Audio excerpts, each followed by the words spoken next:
All remember that you are in the most holy presence of God.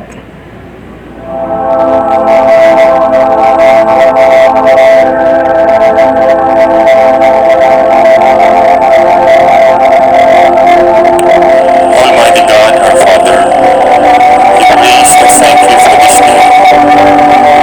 You have given us another opportunity to appreciate life and to fulfill our mission as your instruments of peace and progress. Please pardon us for our shortcomings. Help us to amend our impieties. May we learn to pattern our lives through your Son's example. Father, bless our efforts as we share today's meeting. Guide us in our discussions. Enlighten our minds and every decision that we make. Give us the courage and faith that we may effectively do our part as public servants. Bless our minds, our hearts, our actions, so that we may achieve our results for your glory. All this we ask in Jesus' name.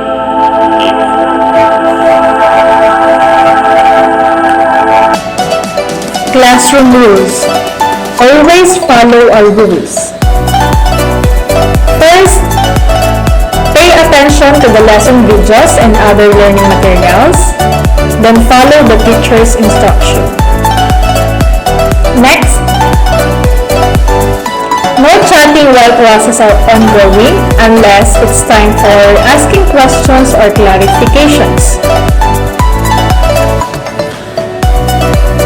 And of course, no to any kind of bullying.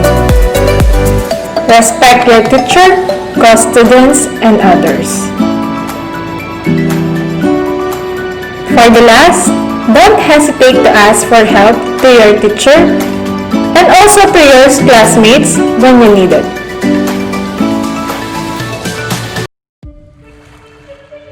For today's activity, you will use your intuition to guess what will happen next. In other words, form a conclusion based from the situations that I'll be presenting to you. First situation, if it is cloudy, then what might be happen next?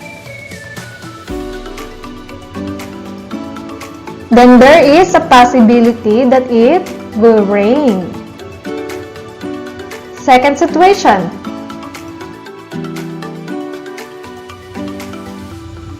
okay, as we can see, there is a man and a woman. If the man proposes to a woman, then what might be happen next? Then there is a possibility that they will get married. How about the third situation?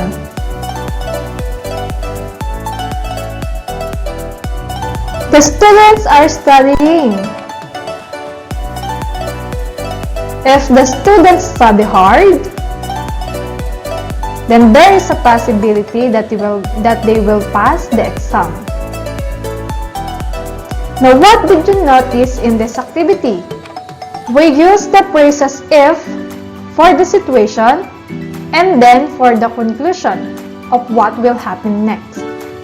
So we use the phrases if and then, which has connection to our topic for today, and that is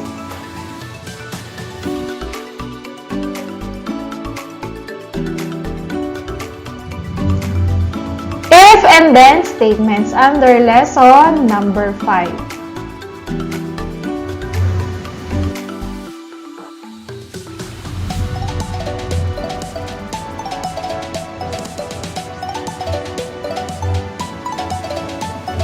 So we have conditional statement. It may be written in the form if P then Q. So we will use the variable P and then variable Q. Okay? Madami po kasi ito, hindi lang po yan conditional statement. Hanggang by conditional statement siya. Okay? So intindihin mabuti ang sasabihin ko. Kung maaari, isulat nyo sa notebook para hindi kayo malito. It has a hypothesis and conclusion. Katulad ng ginawa natin sa activity. Yung situation, which is, yung situation na ginamitan natin ng phrases na if, siya yung hypothesis. Okay? And then, yung atin namang conclusion, yung kanina din, that is, yung may phrases na din. Tama? So, yun ang ginawa natin sa activity. So, si conditional statement daw ay may hypothesis at may conclusion. And the conditional statement, it may be true or false. A conditional statement also has if P, then Q. Okay, so ito po yung kanyang pinaka-shortcut na meaning. If P, then Q. So, how to transform statement into if and then form? We have the first example. An acute angle measures between 0 degree and 90 degrees. Subject, an acute angle. The complete subject for this statement is an acute angle. So, as you can see, gagamit po tayo na napag-aralan nyo sa English. Okay? What is the predicate in this statement? Measures between 0 degree and 90 degrees. Okay? The complete predicate.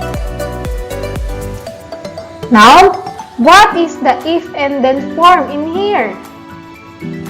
So, we have if an angle is acute, then its measurement is between 0 degrees and 90 degrees.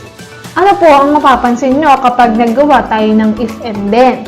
So, sa if and then natin, since ang if po natin ay clause, so kailangan natin bumuo doon ng isang clause na independent. Okay? Kailangan natin bumuo ng clause na independent. Ibig sabihin, nandoon ang thought process. Okay? If angle, di ba ang subject natin ay an acute angle?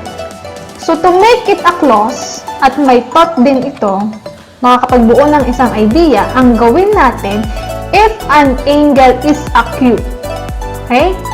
Hindi yung if acute angle. Okay? So, ang gagawin natin, maglalagay tayo ng words or yung mga linking verb para makapag-form tayo ng clause. Okay? If an angle is acute. Then, ang sunod sa then na ay yung ating complete predicate. Then, its measurement is between 0 degrees and 90 degrees. As you can see, class, dun sa ating if, diba nagdagdag tayo na is. Okay? An angle is acute. Then, sa ating namang predicate na ginawa natin sa then, ang dinagdag naman natin ay its. Okay? So, you can see ito yung mostly phrases or words na dinadagdag para tayo ay makapagbuo ng clause na may thought. Kasi yun ang kailangan natin ilagay sa if and then form. Okay? So, ito pong an angle is acute is what we call the hypothesis. And its measurement is between 0 degree and 90 degrees is what we call the conclusion. And that is true. Kasi nga po, class, an angle is acute kapag ang measurement daw niya ay 0 degree and 90 degrees. Diba tama naman na ang acute angle ay, ang measurement niya talaga ay between 0 degree and 90 degrees. That is true. Note, the subject of the original sentence is the if part and the predicate is the then part. Again, ang may if part daw ay yung ating subject. Okay, which is yung pinakita ko nga sa inyo, the subject. An acute angle, which is dinagdagan ng is. And ang predicate naman is the then part. Okay? Nagdagdag lang tayo ng its. Kasi nga po, kailangan gumawa ng clause na may thought. Okay? And independent. So, another is, if contains the hypothesis and then contains the conclusion. So, huwag pong kalimutan ito under ng conditional statement. So, kapag conditional statement, magdadagdag ng if and then. Okay? Another example, studying geometry develops my reasoning and problem-solving skills. What is the subject? Studying geometry. Predicate, develops my reasoning and problem-solving skills. If and then form. So, ito again, gagawa ulit tayo ng clause na independent. At syempre, isusulat muna ang if na word. So, if I study geometry, so ano nadagdag? I study geometry, and that is hypothesis. Next, for the predicate, magsusulat muna ng word na then. And then, I develop my reasoning and problem skills. I also write the I para may thought yung ating clause. And that is the conclusion. Is it true? If I study geometry, then I develop my reasoning and problem-solving skills? Yes! Kasi po, ang geometry ay all about reasoning and problem-solving skills, which is ginagawa natin ngayon. Okay? Note, the subject of the original sentence is the if part and the predicate is the then part, and also if contains the hypothesis and then contains the conclusion. Okay? So, I hope na malinaw na sa inyo ang conditional statement. So, kung hindi pa, balikan ulit ang video na ito. Pakinggang mabuti ang aking sinabi. So, laging tandaan na ang subject ay the if part, which is the hypothesis, and the predicate is the then part, which is the conclusion and having the then phrase. Now, let's have the converse statement. Ano po kaya ang pinagkaiba ni conditional kay converse? So, when P statement and Q statement of a conditional are interchanged, the resulting statement is called the converse of the given condition or the given conditional. So, again class, ibig sabihin nito, kailangan na master nyo na ang paggawa ng conditional or pag-form ng conditional statement. Kasi class, pag hindi nyo yun na-master, hindi nyo rin magagawa itong converse statement. Kasi nakadepende si converse rather, kay conditional. Kasi ang sabi dito ay interchange ng conditional. Okay? Pag sinabi mo interchange, yung kabaliktaran or yung baliktad nun. So, let's see. In other words, it is formed by interchanging the hypothesis and conclusion. So, yun po. Madali lang pala kasi nga, sabi lang ay interchange ang hypothesis at conclusion ni conditional statement. So, the converse, if Q, then P. Kung kanina ang ating conditional statement, if P, then Q. Ngayon naman, binaliktad. If Q, then P. Okay? So, the example. So, ito yung conditional statement. If the measure of angle A is equal to 90, then angle A is a right angle. Is it true? Yes. Kasi 90 degree talaga ang measure ng right angle. Now, the converse, baliktarin lang naman po natin. Ito ang ating if measurement of angle A is equal to 90, so ilalagay daw po natin siya sa then. So, ito na yun. Then, the measure of angle A is equal to 90.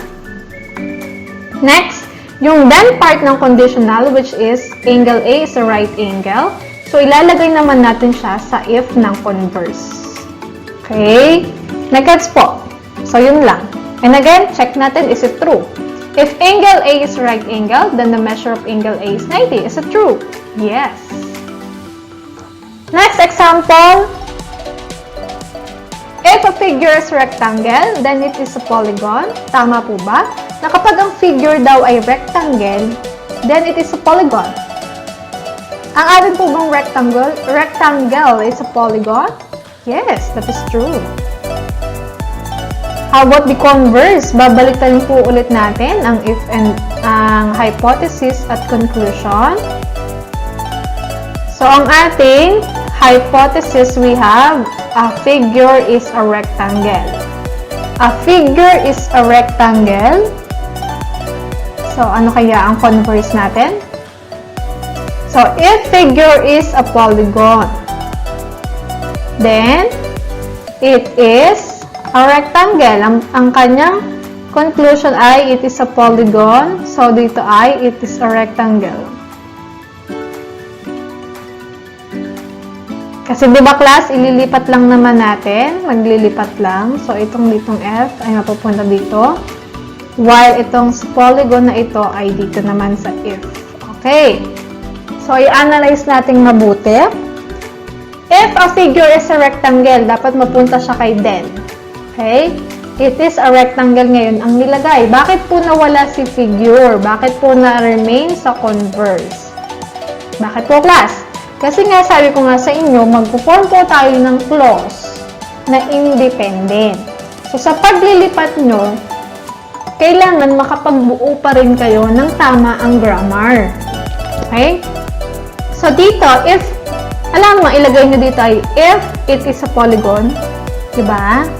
So, pwedeng ang baliktarin nyo lamang ay yung pinaka-main subject or yung predicate. Okay? Which is yung polygon at rectangle lamang. That's why we have, if figure is a polygon, then it is a rectangle. Okay, tandaan class, kapag converse, it does not necessarily mean na yung buong hypothesis or yung buong conclusion ay babalik na rin. So, there will be times na praises lamang or praise lamang ang binabaliktad. Katulad nga nito, na remain ng ating if a figure, if a figure is, and then it is. Ano lamang ang nabaliktad? Si rectangle at si polygon. Is it true? If a figure is a polygon, then it is a rectangle. Kapag daw ang figure ay polygon, then automatic siya ay rectangle. Paano kung ang polygon ko ay square? Paano kung ang polygon ko naman ay kite? So, this is not true. Okay? Then note, if the conditional statement is true, its converse is unnecessarily true. So, hindi naman daw kailangan na palaging true ang converse. There will be times na magpo-false nga siya katulad nito.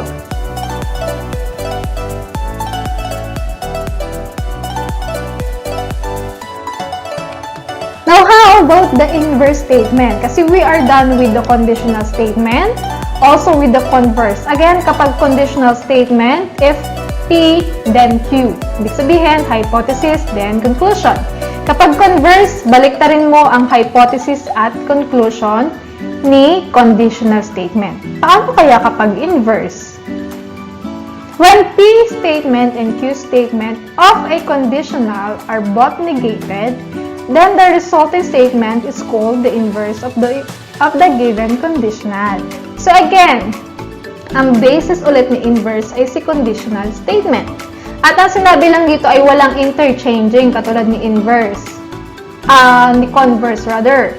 Ang nandito lamang ay gagawin mo daw negative hypothesis at saka si conclusion. Gagawin mong negative. Okay? Paano po i-negate? Magamit tayo minsan ng does not, not. Okay? Or did not. In other words, it is formed by negating both the hypothesis and the conclusion. And for the symbol, if negated P, then negated Q. So as you can see nga, kapareho siya ng conditional statement. Ang pinagkaiba lang nila, may negated words or negative words. We have the first example. The conditional statement is if the measure of angle A is less than 90, then the angle A is an acute angle. Is it true? Yes, kasi between 0 degree and 90 degrees nga ay measurement ng acute angle. Next, ano yung inverse nga? So again, in-negate lang natin ang conclusion, hypothesis and conclusion ng conditional statement. So, if the measure of angle A is not less than 90, so ang ginamit ko ditong negated word ay not, then angle A is not an acute angle. Is it true? Yes. Siyempre, kung hindi na siya less than 90, hindi na rin siya acute angle. Another example, if two distinct lines intersect, then they intersect at 1 point. Is it true? Yes, kasi po class, kapag nag-intersect ang dalawang lines, automatic sa isang point sila nag-intersect, kaya nga nagkaroon ng intersection. What is the inverse? If two distinct lines do not intersect, then they do not intersect at one point. Okay? So, ang ginamit ko naman po ditong word ay do not. The same ng sa conclusion. Okay? So, you could see, naglagay lang tayo ng negative words. Wala tayong pinalit, naglagay lang ng not at do not. Again, kailan gagamit ng not? Kapag wala naman tayong verb or linking verb. Katulad itong si if measure of angle A, may is na kasi siya, so ang ilalagay mo na lamang ay not. Okay? Doon naman sa isa, if two distinct lines, since wala naman siyang linking verb na is or are, so ang gamitin mo ay do not. Okay? Kung yan ay line lamang, syempre ang gagamitin mo ay does not. Diba? Singular ang ating subject. Kailan gagamitin ang do kapag plural na? Okay? So, is it true? If two distinct lines do not intersect, then they do not intersect at one point? Yes. Next, we have contrapositive. When P statement and Q statement of A conditional are both negated and interchanged, the resulting statement is called contrapositive of the given conditional. As you can see, ang sinabi dito ay both negated and interchange. Ibig sabihin, pinagsama na ang atin. Kailan ba tayo nag-interchange ng hypothesis at conclusion? Kapag converse. Kailan tayo magne-negated ng hypothesis at conclusion? Kapag inverse. Pinaghalo na ang converse at inverse. Okay? At yun, ang tawag sa kanya ay contrapositive. In other words, it is formed by interchanging the hypothesis and conclusion and negating both. Contrapositive, if negated Q, then negated P. Sample. Of course, i-note natin, no? To form contrapositive, get its inverse, then interchange its hypothesis and conclusion. Parang ano lang yan. Unahin natin si inverse, kasi ang inverse natin ay i-negate natin both, di ba? And then, yung converse na, which is interchange the hypothesis and conclusion. Though, hindi mo na siya masasabing converse, kasi nga po, kapag pag converse, interchange mo lang ang conditional statement. Okay? That's why hindi ko sinabi dito, then get its converse. Okay? Ang nilagay ko na lang dito is interchange the hypothesis and conclusion. Okay? Sample, if the measure of angle A plus the measure of angle B is 90, then angle A and angle B are complementary, which is true. Kasi class, pag pinag-add mo ang dalawang angle tapos equal siya sa 90 degree, complementary po yun. Okay? Kailan ba magiging supplementary? Dalawa po kasi yan. Complementary at supplementary. Pag supplementary, yung dalawang angle, pag pinag-add mo, 180 ang sagot. Okay? Now, again, kuhanin muna natin ng inverse. Ang inverse po ay in-negate the hypothesis and the conclusion. So, if the measure of angle A plus measure of angle B is not equal to 90, syempre, kung equal kanina, gagawin natin negative word, di not equal ang gagamitin. Then, angle A and angle B are not complementary. Again, so naglagay lang ulit ako ng not. Okay? Is it true? Of course. And after that is to interchange the hypothesis. Kasi sinabi din dito, di ba? Interchange its hypothesis and conclusion. So, alin po ba yung hypothesis? I-highlight natin. Ang hypothesis ay yung may yellow line. Ito. While yung ating conclusion, syempre, yung may then part. So, si then part ay itong part na ito, naka-highlight na red. Okay? So, again, interchange the hypothesis and conclusion. So, we have the contrapositive if angle A and angle B are not complementary. So, ito lamang po yun. Then, measure of angle A plus measure of angle B is not equal to 90. Okay? So, yun na po ang sagot. That would be your contrapositive. Okay?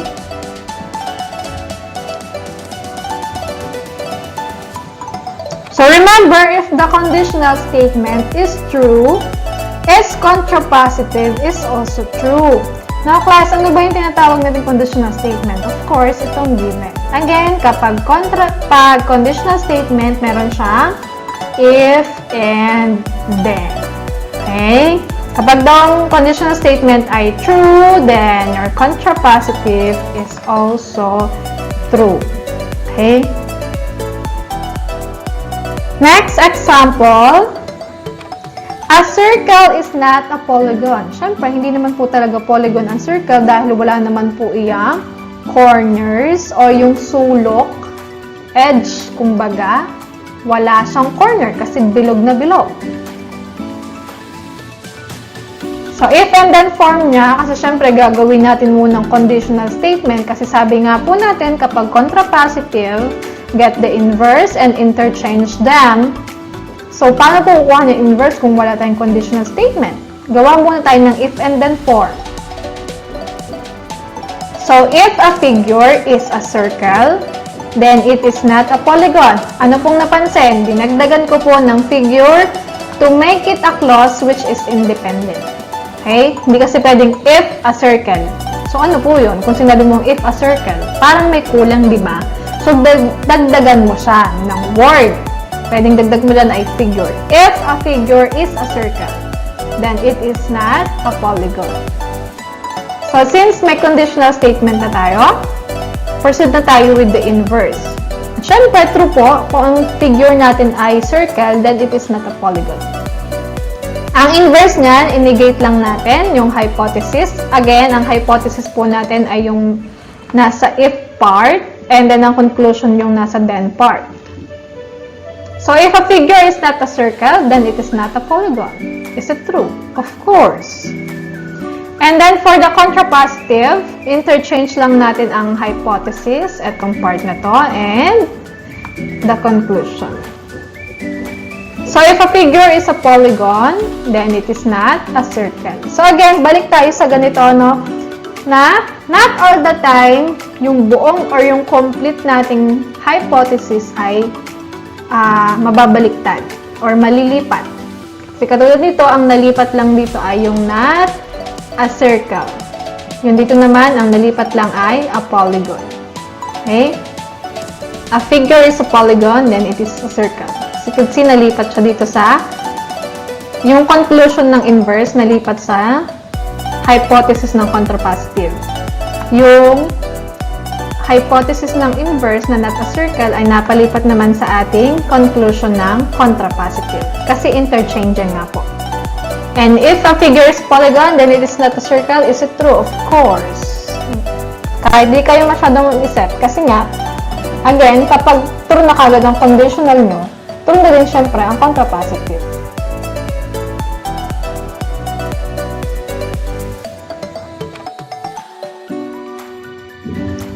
Nevertheless, we have biconditional.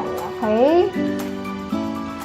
So, ano po pag biconditional? When a conditional and its converse are both true, another statement can be formed called biconditional statement. Again, when a conditional and converse are both true. So, ang tatandaan nyo, kung nag-true kay conditional at kay converse, pwede po tayo mag-proceed with biconditional statement. And which also mean, kung hindi siya true, which is false, hindi na tayo makapagbuo ng biconditional statement. Pag sinabi mong biconditional, ibig sabihin, dalawa yung condition. Okay? So, it uses the phrase if and only if. It has form P if and only if Q symbolizes as this one. Ito. and yung word niyang shortcut, yung IFF. Okay? By conditional statement, P if and only if Q. Sample, if A plus 7 is equal to 12, then A is equal to 5. Is it true? Yes. Kasi ilipat mo si positive 7 sa kabila, magiging negative 7. 12 minus 7 ay 5. And that is true. So, ano po yung converse na? Kasi nga, again, conditional at converse dapat true para mag-proceed kay by conditional. So, si converse natin, since kaya may conditional na, converse na lang. And converse ay interchange lamang ang ating hypothesis at conclusion ni conditional statement.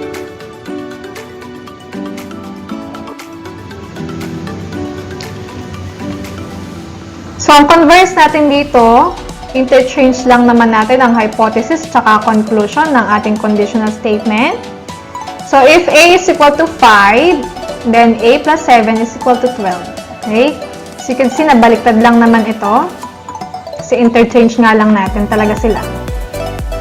Then, is it true? Yes. So, for the biconditional statement, ano pong gagawin natin? Lalagyan lamang natin ng if and only if. Itong phrases na ito. So, A plus 7 is equal to 12 if and only if A is equal to 5. Okay?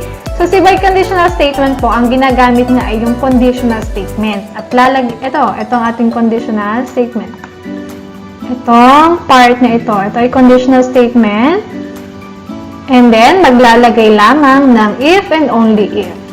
Okay? So, kung ayaw nyo po or hindi nyo naalala ang shortcut na if, IFF, pwede nyo ilagay yung word na if and only if.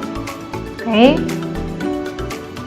So, baka sabihin nyo, para saan po yung converse? Kung hindi pala siya gagamitin kay biconditional. Again, bago po kayo makapag-proceed ng biconditional, kailangan parehong true ang conditional at converse. So, kaya po importante na gagawin nyo din muna si converse. Okay?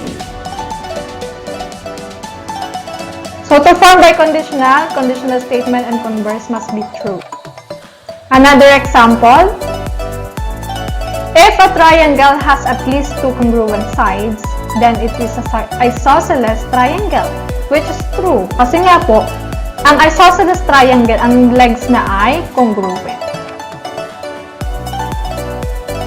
Then, converse, if a triangle is isosceles, then it has at least two congruent sides.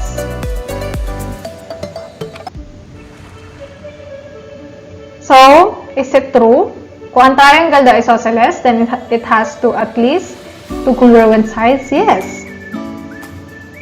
So, by conditional statement na ay, a triangle is isosceles if and only if it has at least two sides congruent.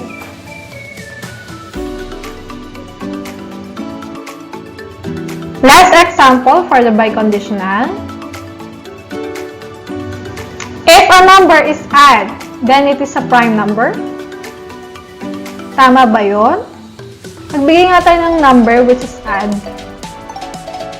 Ang 1 ba ay odd? Siyempre hindi yun. Kasi ang 1 natin ay neither odd, neither composite. Ang 1 ay unique. So ang sumunod na dun ay 2. So that is a composite number or even numbers. Next is 3. That is odd. And it's also a prime number. And then 5, add din yon. And also a prime number. 7, add din yon. And that is also a prime number. Next to that is 9.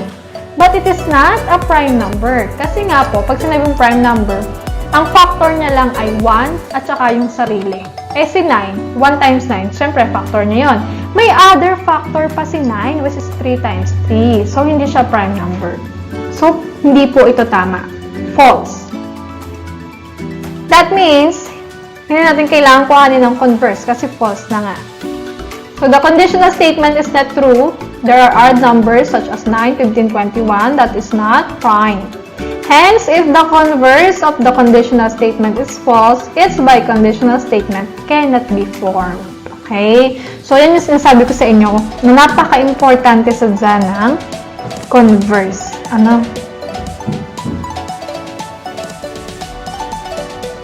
So, to form biconditional, conditional statement, and converse must be true.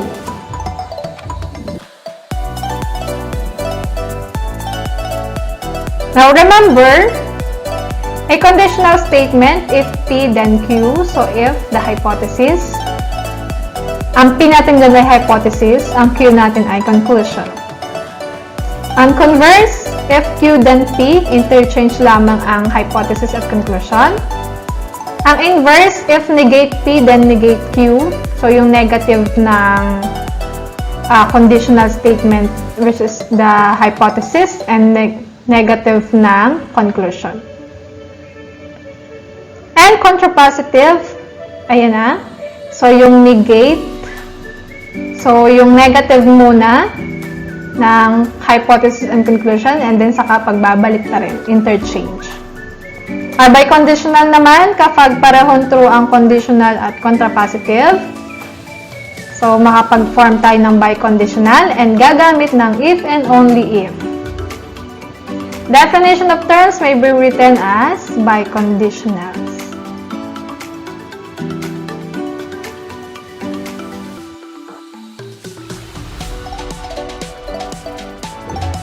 Now, here are your to-dos for day 1. You only need to watch the lesson video until the end.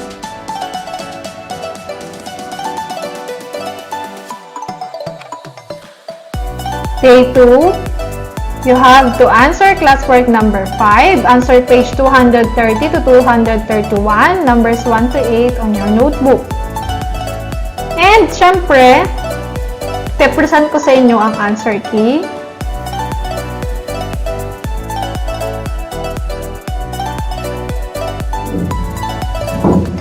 Download the answer key for classwork number 5 with file name k_q2 lesson 5 _ math 8 _ mamlet.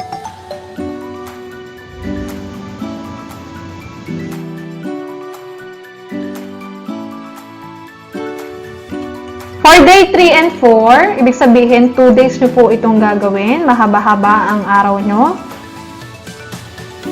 Book activity number 4. Answer page 232 to 234, number 17 to 24 on a short bond paper.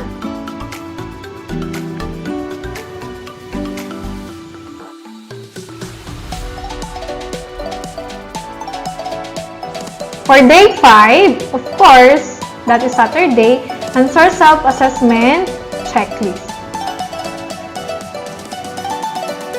And that would be the end of our class. Thank you so much and I hope na naintindihan nyo ang aking lesson for today.